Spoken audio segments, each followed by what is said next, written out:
चला ये भी तर्क। भैया ने कहा कि लाला तो झूठ बोला है, सत्य बता दे।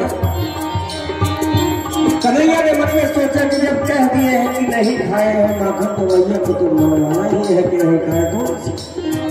थोड़ी सी विनती करते हैं कन्हैया, कहते हैं अरे हाँ मेरी मैया प्यारी प्यारी, मेरी मैया भोली भाली, मेरी मैया सुंदर सुंदर, मेरी मैया प्यारी प्यारी, मेरी मैया मैया तू जननी, मैया मेरे तू जननी, मन की आती भोली तू जननी, मन की आती भोली इनके कह बतियायो री मैया, इनके कह बतियायो री मैया। हमको कन्हैया ने ऐसी बात कह दी क्योंकि मानने के लिए मां तैयार नहीं।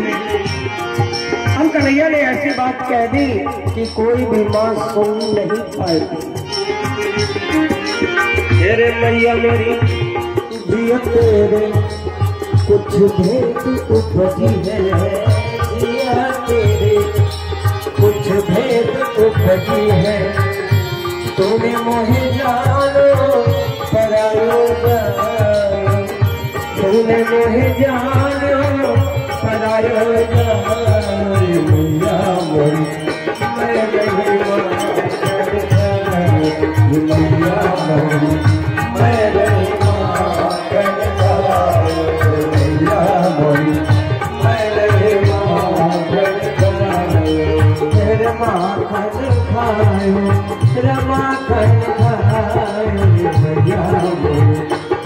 नहीं मानता, मैया मोरी मैं नहीं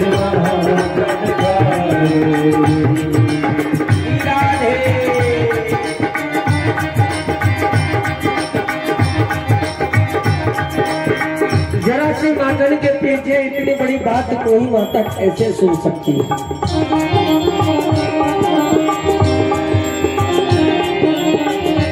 यशोदा भैया ने झट से कन्हैया को गले लगाया, हंस पड़ी। सूरदास तब हंसी यशोदा, सूरदास तब हंसी यशोदा, ले उर कंठ लगायो। और यशोदा भैया ने क्या दिया कि लल्ला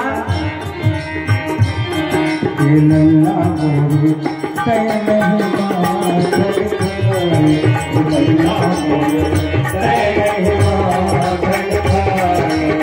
अभी तक तो कन्हैया जी कह रहे हैं कि मैं नहीं माखन खायो, और यशोदा मैया कहती है कि तैने ही माखन खायो। लेकिन अभी सूरदास जी के शब्द का चमत्कार देखिए, कन्हैया जी कह रहे हैं कि